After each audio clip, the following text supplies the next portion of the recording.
You know something needs to change. You feel it. Maybe you felt it for a while. The direction you're in doesn't fully fit. The work you're doing doesn't seem to quite match actually who you are. Something is quietly off and you just know it. And you also know, at least in the general sense, the direction you want to go, or at least the direction you're drawn toward.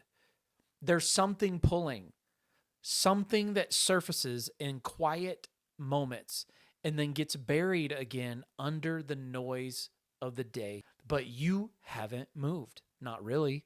I mean, you've thought about it, you've prayed about it, and you've made mental plans that never became actual ones.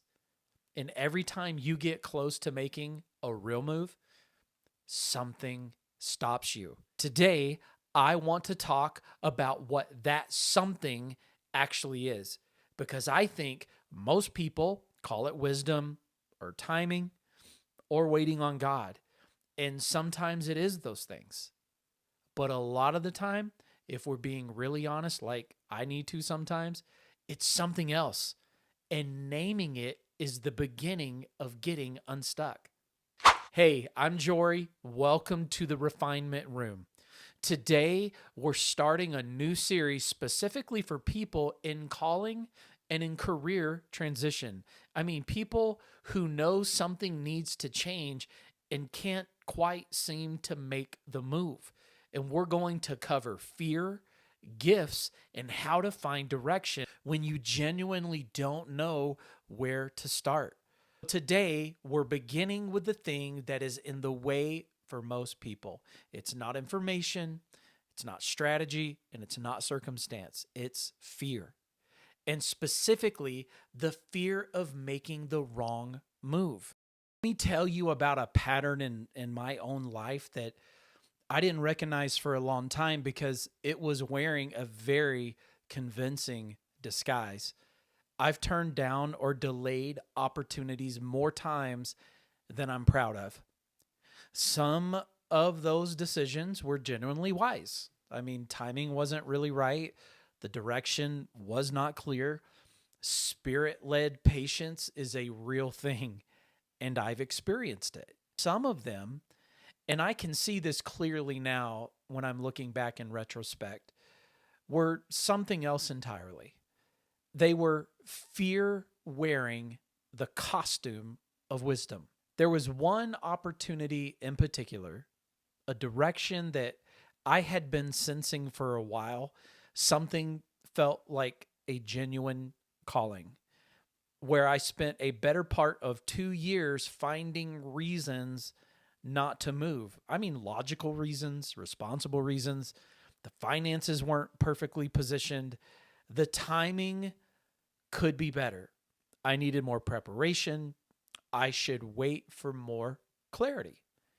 And every one of those things had a kernel of truth, and every one of them was also a way of not answering the real question underneath this. What if I move toward this and came up short? What if I get there and find out the sense of calling I've been carrying was overconfidence? What if I try and it doesn't work and that confirms something about me that I'm afraid was true?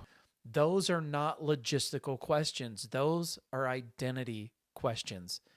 And I was managing them with logistical answers, which is why I stayed stuck for 2 years. The moment I named what was actually happened, the moment I stopped calling it wisdom and called it what it was, fear, everything shifted for me. Not the circumstances or my ability to address the actual problem. Before I go into the teaching, I want to say something about discernment, because I think there's a real risk in this conversation of hearing just move, your hesitations always fear. And that's not what I'm saying. Spirit led discernment is real.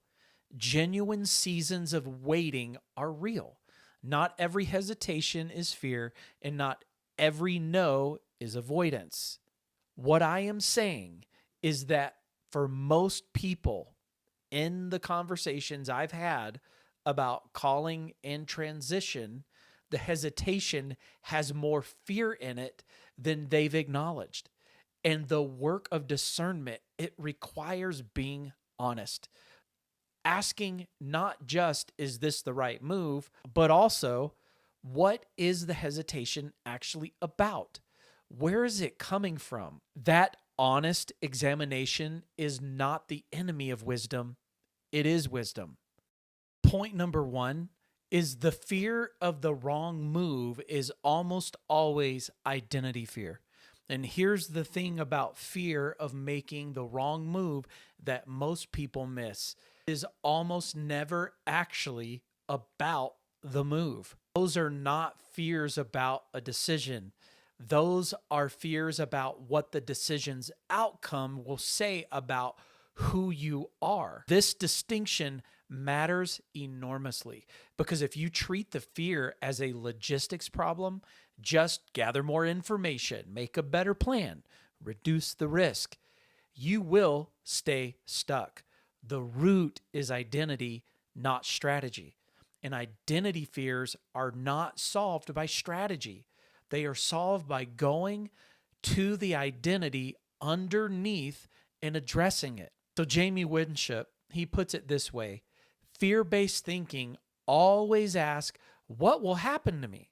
Faith-based thinking asks, what is God doing and how do I participate? The difference between those two questions is the difference between self at the center and God at the center. And it sounds small until you try to actually make that shift. Point number two, wisdom and fear sound identical. Here is how you can tell them apart. This is the most practically important thing I can say in this entire video. Wisdom and fear are excellent impersonators of each other. They use the same language. They feel similar, calm, and reasonable. And if you are not specifically looking for the difference, you will almost certainly make fear for wisdom and call it discernment. Here is how I've learned to tell them apart. Spirit-led patience has peace in it. Not necessarily excitement or certainty, but a settled quality underneath the waiting. You're not white-knuckling the pause. You're genuinely okay in it. There is no restlessness about the decision, just a sense that the time isn't right yet, but that it will be. Fear-driven delay has anxiety in it, a specific kind of restlessness that keeps revisiting the same decision without resolution. You think about it, you might pray about it, you talk to other people about it, and then you return to the same unresolved place. That weight doesn't feel settled. It feels like suspension, like you're waiting for a guarantee that would make the move feel safe. And you know, at some level, the guarantee, it's just not coming. 2 Timothy 1:7, God has not given us a spirit of fear, but of power, of love, and a sound mind. It is clarity that produces movement. If your discernment is consistently producing more waiting and less movement, it is worth asking honestly whether it's wisdom doing the discerning or fear. Clarity comes through movement, not before it. And here is something that I have come to believe deeply through my own experience, through watching a lot of people navigate calling transitions. The clarity you are waiting for is almost always on the other side of a step, not something that accumulates before you take one. We tend to think of the sequence as get clear, make the move, but in my experience, the sequence is almost always make the move, then get clear. Movement produces feedback. It opens doors and closes others. It reveals what fits and what doesn't.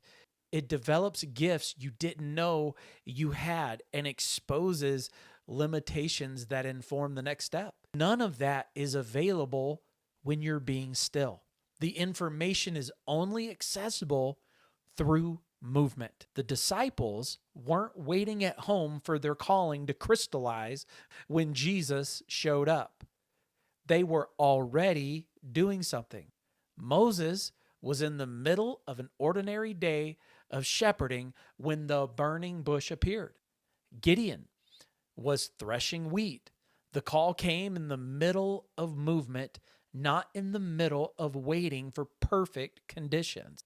The move doesn't have to be the full leap. It can be one conversation, one application, one experiment, one door knock on to see if it opens. But if it has to be something, because the path that becomes visible one step at a time is only visible when you are walking. Point number 4, the wrong move is rarely as wrong as you fear. Last thing, and it matters. The people I have worked with who finally made the move, they've been afraid to make, almost never come back saying it was the wrong one, even when it required more than they expected, even when it didn't go perfectly. Because here's the truth about calling. It is a direction, not a single decision. Even if the steps that don't go exactly as planned are not wasted if they are genuinely in the direction of your calling. The only step that truly doesn't move you is the one you never take. The cost of never taking it, of waiting indefinitely for a guarantee that isn't coming, it's not neutral. It is years. It is development that did not happen. It is the gradual quieting sense of calling that stops being heard because it stopped being answered. I want you to try 4 things this week. 1, name the specific move, the specific one you've been circling. Just write it down. Number 2, write what you specifically are afraid will happen if you make it. Not some vague fear, but be specific. What are you actually afraid of? The third thing, I want you to ask the identity question. If that fear came true, what would it say about who you are? Write that sentence, because that is the thing actually worth addressing. The fourth thing I want you to do this week is I want you to identify the smallest possible step in the direction of the move. The minimum viable movement. One conversation, one inquiry, one application, one thing. And take it before the end of the week. Not the whole leap, just one step. And notice what the fear does when you actually move. Comment below, what's the move you keep almost making? Just name it. Something happens when you say it out loud, even in a comment that staying silent doesn't produce. In the next video, we're talking about gifts, specifically why most people have been significantly underselling their own. The things that you've been discounting because they come too easily, that's where we're going. The clarity you're waiting for is on the other side of the step you've been afraid to take. This is the Refinement Room, and I will see you in the next one.